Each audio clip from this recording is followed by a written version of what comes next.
আসুন দেখি কাঁচা আমের চাটনি বানাতে আমাদের কি কি জিনিসের প্রয়োজন।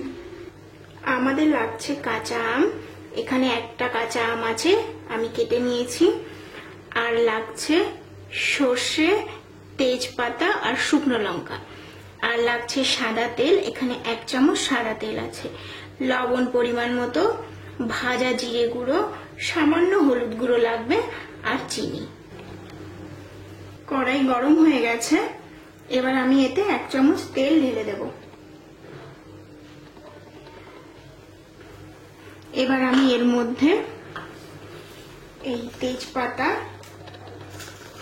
শুকনো লঙ্কা আর সর্ষেটা ফোড়ন দিয়ে দেবো।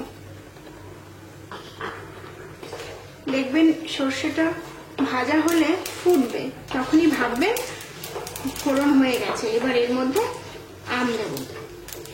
সর্ষেগুলো ফোটা শুরু করেছে, এবার আমি এর মধ্যে আমটা দিয়ে দেব।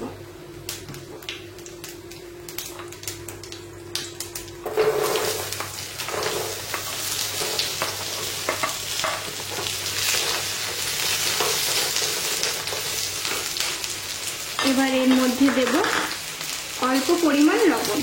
লবণটা একবারেই দিয়ে দিচ্ছি, 1/2 চামচ মতো লবণ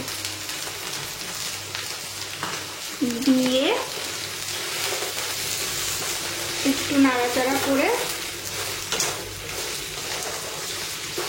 আমি এটা ঢেকে দেব 5 মিনিটের জন্য। 5 মিনিট হয়ে গেলে ঢাকনা তুলে দেখব। 5 মিনিট হয়ে গেছে, এবার আমি ঢাকনাটা তুলে দেখব। দেখুন কি সুন্দর গলে গলে গেছে, দেখুন কি সুন্দর গলে গেছে। এবার আমি এর মধ্যে হলুদ আর একটু জল দেব। জল দিয়ে আরো 2 মিনিট মতো ফোটাবো, তাহলে একদম পুরো গলে যাবে। সামান্য হলুদ দিচ্ছি, একটু নাড়াচাড়া করে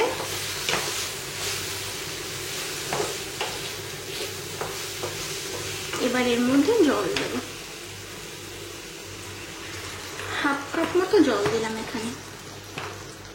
গ্যাসটা একটু বাড়িয়ে দেব।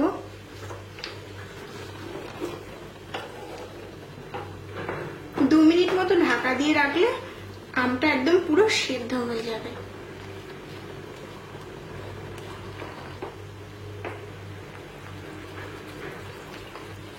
গ্যাসটা বাড়িয়ে 2 মিনিট মতো ঢাকা দিয়ে রাখবো। 2 মিনিট হয়ে গেছে, এবার ঢাকনাটা খুলবো। খুব সুন্দর গলে গেছে, দেখুন একদম পুরো গলে গেছে আম। এবার আমি একদম পুরো গলে গেছে দেখুন। এবার আমি এর মধ্যে চিনি দিয়ে দেবো। এখানে 3 চামচ চিনি আছে, আমি 3 চামচ চিনি দিয়ে দেবো।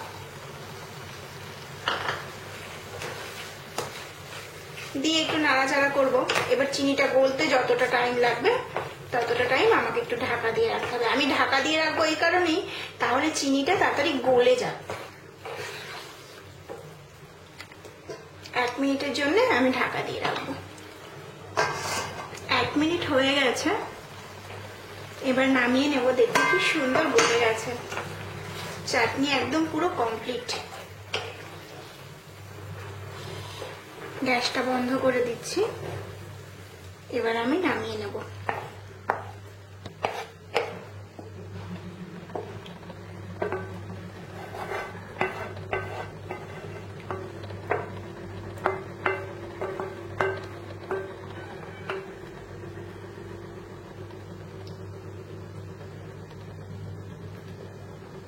এবার উপর থেকে একটু ভাজা জিরে গুঁড়ো ছাড়িয়ে দেব।